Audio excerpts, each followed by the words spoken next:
I'm the Avatar, silly! Here to spread joy and fun! Wait, is that a woman playing me? Out of all mainstream cross-media adaptations, comic book movies seem to get the most criticism in regards to their quality and integrity, which is understandable, seeing as unlike a chapter book or something else more interpretive, we can see exactly how everyone and everything is supposed to look according to the original author's vision. So many debates have been held over what aspects of a character's values must always be kept intact, how detailed their costumes should be designed, and which of their loved ones we need to see get brutally murdered over and over again. But that's not what we're here to talk about. Instead, I want to focus on a much more specific and serious aspect of the CBM debacle, Bendin.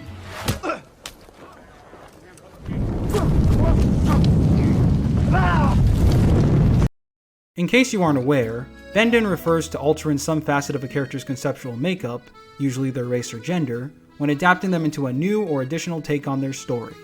This has most notably, if not entirely, been done to characters who are traditionally depicted as white and or male for reasons that we'll get into. In recent times, there's been a great surge in the number of fictional characters being bent. Notable examples include Human Torch, Flash Thompson, and Starfire, with a black Superman on the way. Look at me!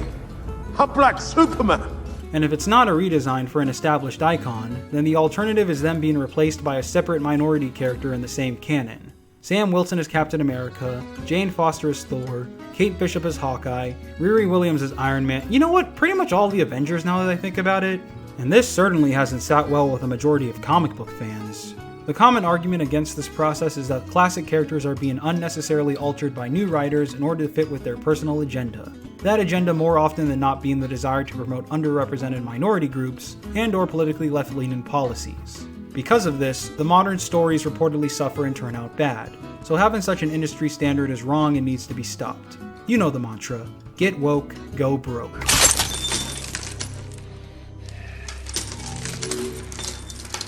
But here's the thing. Literally everyone does this.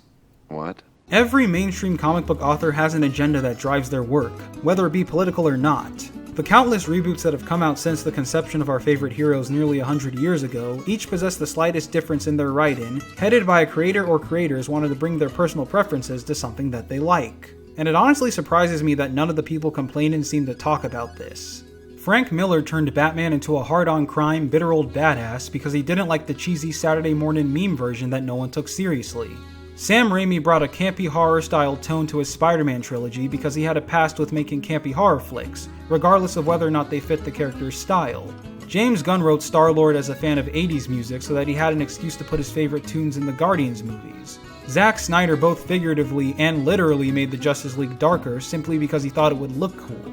And do I even need to get into the countless times that superheroes were used as warfare propaganda? It doesn't get more political than that, folks. I've barely even tapped the vastness of consuming comic book media, but these few examples alone should clearly show the drastic effect that writers have had for years, even to the dismay of the wholly OG creators. It's really nothing new when you actually stop and think about it. But now that brings me to my main issue. How come these people can drastically alter the quote-unquote goodwill of classic heroes and their legacies, even going as far as to have some of them become full-on fucking supervillains, but 1 out of a million variants of Robin deciding that he likes boys is a crime? How is it unfaithful to make Spider-Man a girl, but not unfaithful to completely alter the mechanics of one of his primary abilities? Why are the same people ruthlessly bashing on racial swaps proudly rallying behind a guy who made Mercy Graves Asian and Perry White, well, not white? I thought you guys were intolerant, not inconsistent.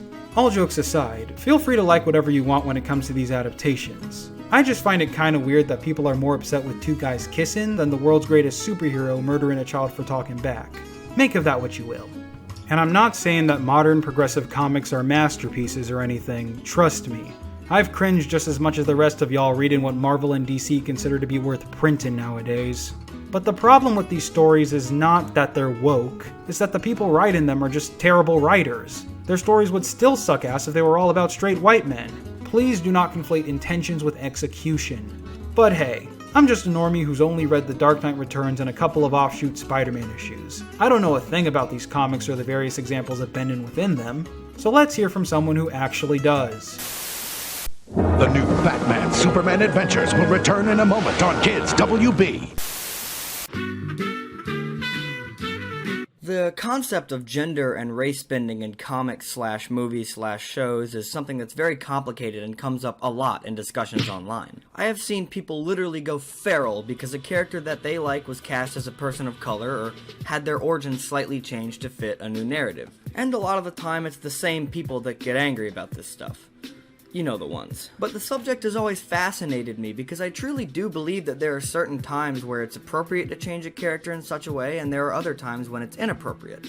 So I guess I'm here to offer my 2 cents on this whole issue. Keep in mind, this is coming from a white guy, so some of the stances I take may be on things that weren't written with me or my demographic in mind. And that's okay. As long as we aren't lording our opinions over others as the gospel truth, and as long as we're being respectful and empathetic, then discussions about fantasy and fictional characters should be open to everyone. So anyway, I'm gonna break it down here and ask some different questions about some different scenarios in which race and gender swapping could come into play, and how it could be approached. Let's get started.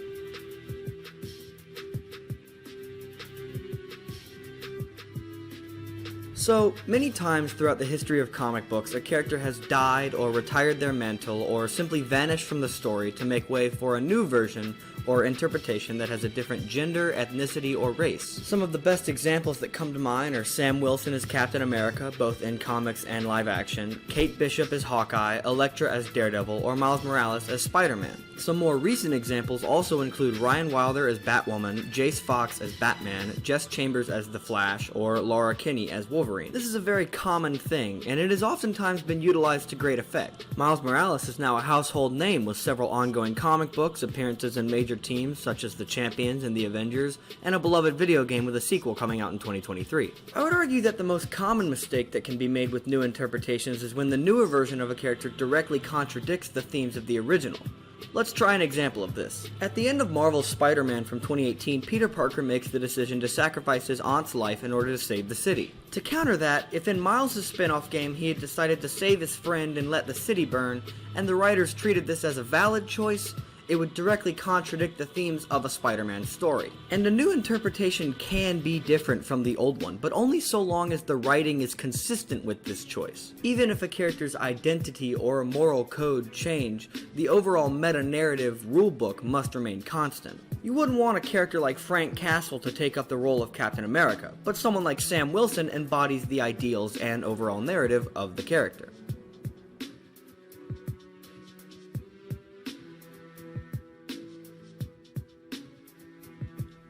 Arguably, the most important thing to consider when changing a character's identity for an adaptation is how important is their identity to the character as a whole. If a character's backstory interacts with a racial or gender-specific history, changing who they are becomes a heavier task, and it can get a bit problematic if not approached correctly. The thing that I see come up most often when talking about this subject is the argument of, if this white character can turn into a POC, why can't this POC character turn white? And there's a very simple answer to this. 9 times out of 10, a POC comic book character's race is extremely instrumental to who they are.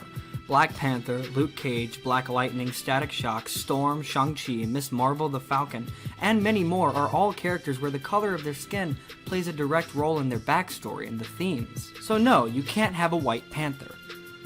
Seriously, what the hell is this? Who drew this? Why? And I would say it goes both ways. There are also white characters whose race plays a direct role in their story. 2 examples I always like to bring up are Danny Rand and Oliver Queen.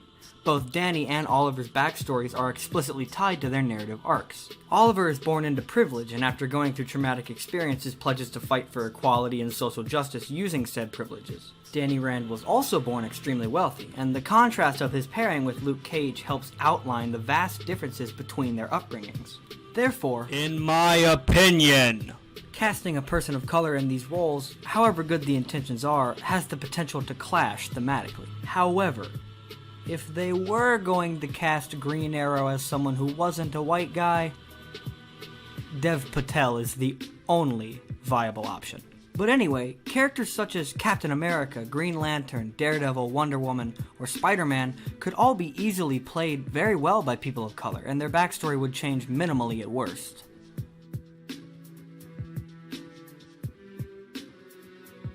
A minor thing that can play a factor in an adaptation of a comic book character is how good the portrayal of said character is. A few good examples to give would be Samuel L. Jackson as Nick Fury, Michael B. Jordan as Johnny Storm, Idris Elba as Heimdall, Zazie Beetz as Domino, and the list goes on. Like, yeah, they changed a white character into a black character. Who cares? The actor did a great job.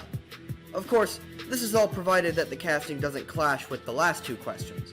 Like, sure, maybe he'd do a good job, but you don't want to cast Ryan Gosling as Luke Cage.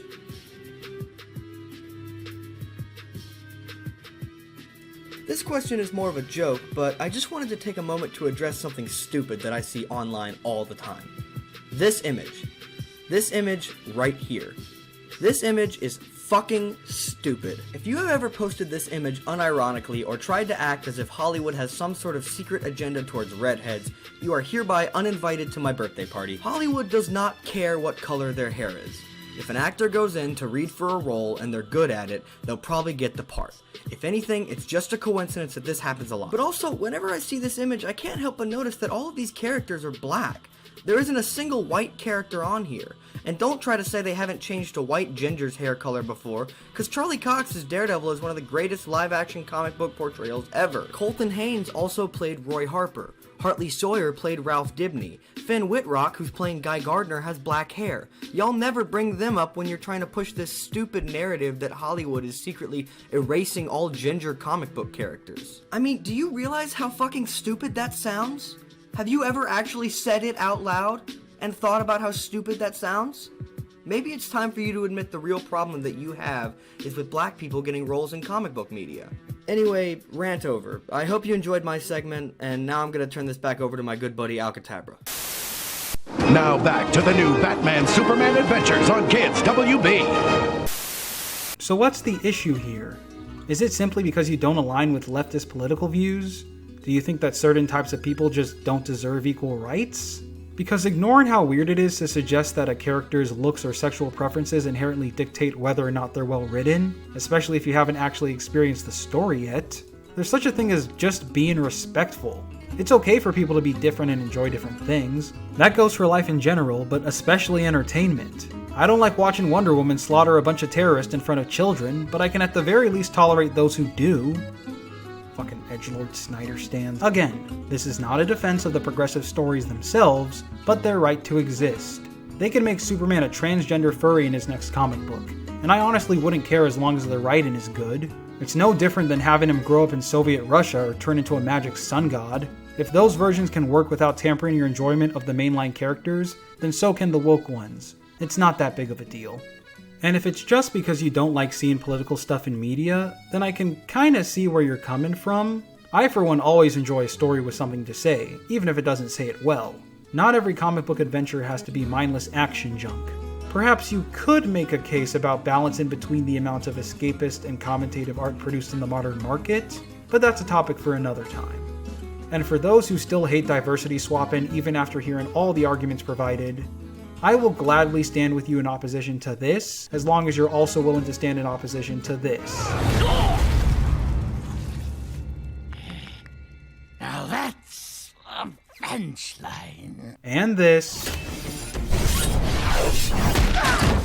And pretty much anything that's even a fraction of a percent not quote-unquote comic accurate. That includes the good ones. Don't be a hypocrite. Now with all that being said, stop bending characters! Yeah, that's right. I just got done vouching for the progressive lifestyle, and now I'm gonna tear it right the fuck back down. Welcome to my channel, guys. I've already voiced my frustrations with having to see the same 3 superheroes get revamped every couple of years in previous videos, but doing it for the sake of an agenda, while having good intentions, will only cause more trouble in the long run. Think about it. You're basically saying that minorities aren't good enough to stand on their own, that they need to get a hand-me-down from the same people you claim to be at fault in order to become anything worthwhile. You're also subtly implying that it's totally okay to pull role models away from one group of people in favor of another when you would absolutely hate it if it was done in reverse towards you, which is not how equality works. That's not how it works. Oh, that's what I heard. Wait, but who? Who told you that? Wouldn't it make more sense to see fully original, diverse characters with their own independent backgrounds get the spotlight instead? Not only does it help freshen up the creatively bankrupt storytelling market, but it also makes the target audience feel closer to their intended hero. It's someone truly made for them that they can call their own with no need for controversial debates and comparisons to previous versions. So how about it? I want to see Jon Stewart get a solo movie. We should be getting more Black Panthers and less Black Falcons. That's the Black Falcon there, I tell you. How about you guys ditch the Black Superman script and finish up that Static Shock movie? Steel deserves a second chance with writers who actually know what they're doing. Batgirl's new casting only reinforces the infamous anti-redhead conspiracy. Miles Morales literally blackwashing Peter Parker's legacy shouldn't be a moment of triumph. I want to see him make his own suit and rock it with the exaggerated swagger of a black teen. Simply erasing an established property that had to earn its status and replacing it with another isn't progressive. It's lazy. I expect better not only from activists, but writers in general. You've got to do better, Senator. You've got to step up. Or here's a better idea. How about we just like heroes for being good people, not based on arbitrary features like skin or genitalia?